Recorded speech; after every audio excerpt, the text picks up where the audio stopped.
Start with you, Caleb Maupin. For the first time ever, the U.S. came under question at the Human Rights Council in Geneva last year. Discrimination against Muslims and police brutality were cited as two of the top main concerns. Why this decline overall, and then especially in these two areas, do you think? Well, there's a number of factors involved with this situation. One of which is that the United States is ruled by a small elite who have the money and the wealth and the power in the U.S., less than 1% most likely, but they're commonly called the 1% among the Occupy Wall Street movement. And they're seeing their power threatened as the people are pouring into the streets and demanding justice. And so as a result, they've been forced to reveal themselves in a way and reveal the brutality that they wage. The second reason is the hypocrisy involved. The U.S. goes around the world invading people's countries, burning people's holy books, shooting people, murdering people, overthrowing governments, all in the name of defending human rights. But if you want to see the human rights the U.S. is talking about, you can look in Libya, where NATO bombs have destroyed the country and people are now in misery. You can look in Afghanistan, where the people are suffering under horrific occupation and oppression. And you can also look in New York City, where the police murder people and get away with it, where demonstrators are clubbed and pepper sprayed when they try to exercise their free speech. And you can look in the U.S., which has one of the highest prison populations on the planet. This whole notion that the 1% controlled government in the U.S., which is a tool of the bankers and the corporations, is an entity that has the right to speak about human rights and defend it internationally is false. The U.S. is one of the greatest violators of human rights in the world, and it should be regarded as such. And I think it's a great thing that many people are realizing this, and the people are standing up to this 1% controlled government and not letting it say it represents human rights, when in reality it represents the repression and the further enslavement of human beings. Democracy was described by former VP Al Gore that it had been, quote, hacked. What do you think he means by that?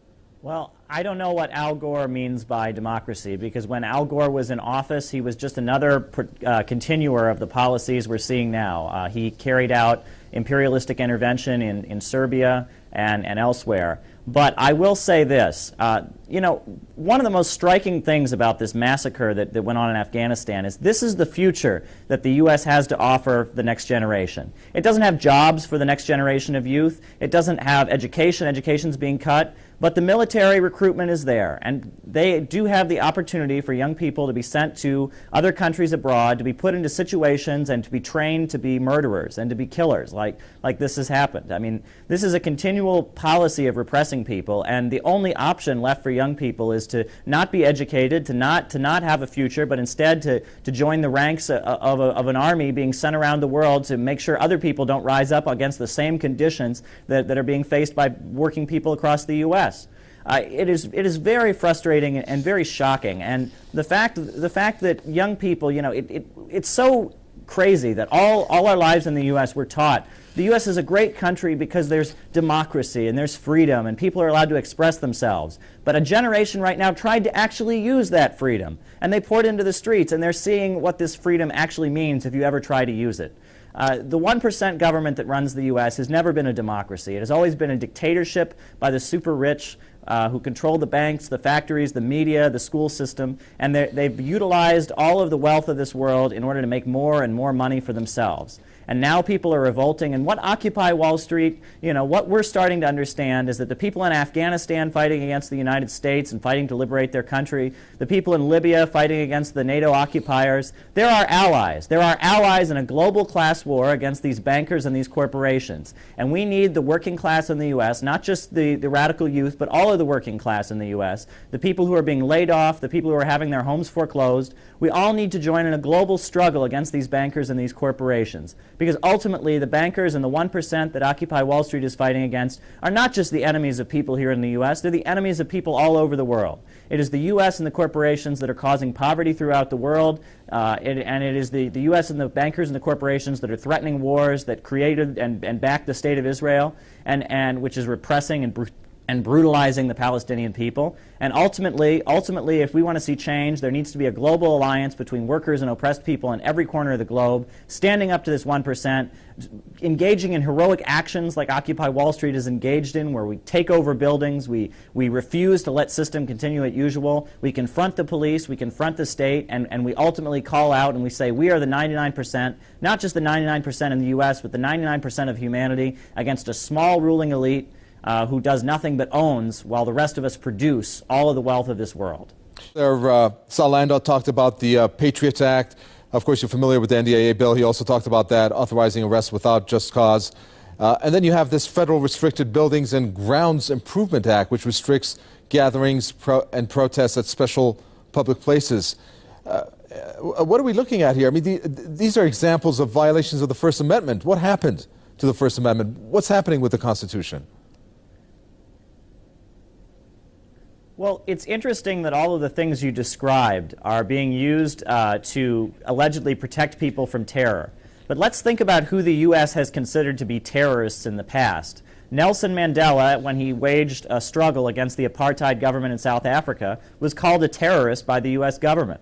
The Provisional Irish Republican Army, as they fought to free their country from British imperialism, was also called terrorists. The Maoist rebels in Nepal, as they fought to bring down an absolute monarchy, were also called terrorists by the U.S. government and still are. So if you look at it, overall, the U.S. government is not anyone who should be protecting us from terrorism. In fact, the U.S. is engaging in terrorism all over the world right now, whether it's Israel, whether it's in Africa, whether it's anywhere. The U.S. is engaging in terrorism. So the idea that they would protect us from terror is very scary. They're not trying to protect the people from terror. They're trying to protect their system from the wrath of the people as they boil in anger at its results, which are largely economic at this point. People are suffering in mass economically. And I don't think there's any popular support for these policies. I think the popular support is only amongst the halls of power, where they're bracing. This idea that you can't protest in any quote-unquote official building, what is that? What is an official building? The law is so vaguely defined. I mean, it would just make a federal offense out of things that are exercising free speech. The National Defense Authorization Act says they can detain anybody, anyone, on suspicion of being a terrorist. They don't even have to prove it. All kinds of legislation is being used to make sure that the government has the ability to do anything it can to keep itself in power amidst the rage of the people. And if all the polls that are coming out right now show people are extremely dissatisfied with this system and extremely dissatisfied with the fact that there is a 1% with all the wealth in its power, all the wealth in its hands, and all the power and all the resources, while the people have nothing. And ultimately, you know, the polls are also showing that people are coming to an understanding that the word socialism, which has been presented as the opposite of capitalism and has been demonized in the U.S. for a long time, is not such a bad word, and that the idea that we could hold in common all of these resources which we have produced, yet the 1% owns, you know, that's not such a bad thing. And many people are turning away from capitalism and turning against the capitalist system in the U.S. and looking for a more compassionate and more human need-based and a more truly democratic alternative. And I'm sure that really scares the ruling elite, and it especially scares the ruling elite that this Occupy Wall Street movement is not aligning with them and not saying we want to make their system better and we just want to help them do better in their pursuit of oppressing and repressing the people of the world, but it's aligning with the people of the world in their struggle for justice. Yes, I was actually in the park last night, last evening, when the attacks happened, and it was ridiculous. There were people demonstrating in the park, minding their own business in the park, which they have the right to do, which there have been numerous court rulings now that have said they have the right to be in the park as long as they don't set up tents.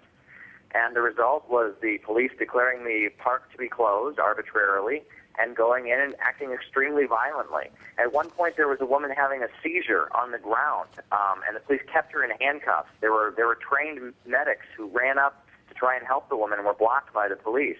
And this really shows that the ruling class in this country is very threatened by the rising movement of workers and oppressed people, that they chose to respond this way. They're so threatened by the idea that people in the U.S. might just get together and gather in a park and denounce capitalism. They're threatened by that because they know their system is very weak. At one point at the demonstration, there were actually people were chanting, just like Ho Chi Minh, Occupy is going to win, making clear that they were in solidarity with oppressed people around the world that are fighting against the U.S. bankers and the corporations. And that's a beautiful thing. And Occupy Wall Street is a symptom of a global movement. And the fact that such brutality is being cracked down is really showing what this government is all about. Overall, how would you assess the resolve and the motivation of the 99%ers, given the police tactics used, the wave of arrests, and let's not forget the recent signing of the Federal Restricted Buildings Act by President Obama? Well, if we know anything from the last 6 months, it's been every time they viciously attack Occupy Wall Street, what happens? It gets bigger. And, you know, New York City can get very cold in the winter, but the winter's over, and it's heating up, and it's getting warm here, and I think this is just the beginning of a broad Occupy spring. You know, all over the country, people are getting ready, and now there's even a push for a general strike on May 1st, you know, a day without the 99%. People saying they will not sell their labor to the Wall Street capitalist class as protest on May 1st, the International Workers' Day, which started here in the United States, but has not been practiced in the United States for a long time until it was revived in 2006 by the immigrant workers. But now it's being taken up by the entire 99% here in the U.S. Things are rapidly changing here, and Occupy Wall Street is a symbol of that. And people are ready to fight, and it's very inspiring. From New York, Caleb Maupin of the International Action Center, thanks for sharing your thoughts with us here on Press TV. Well, joining us from the International Action Center is Caleb Maupin, who's on the line with us from New York. I believe that Caleb, Mr. Maupin, was at the event himself. Tell us about these protests, and also what does constitute as an underperforming school which has made it eligible for closure? Well, I certainly was at that demonstration, and what we have to understand is right now in New York City, what's going on is the same thing that's happening all across the United States, which is right now they're trying to transform public education, which is education for the good of the people, education not to make a profit for a corporation, and they're trying to privatize it. And in order to do that, they have to declare schools to be underperforming. So there's been a history of them cutting funding, increasing the class size, laying off teachers, and in addition, setting up more and more tests.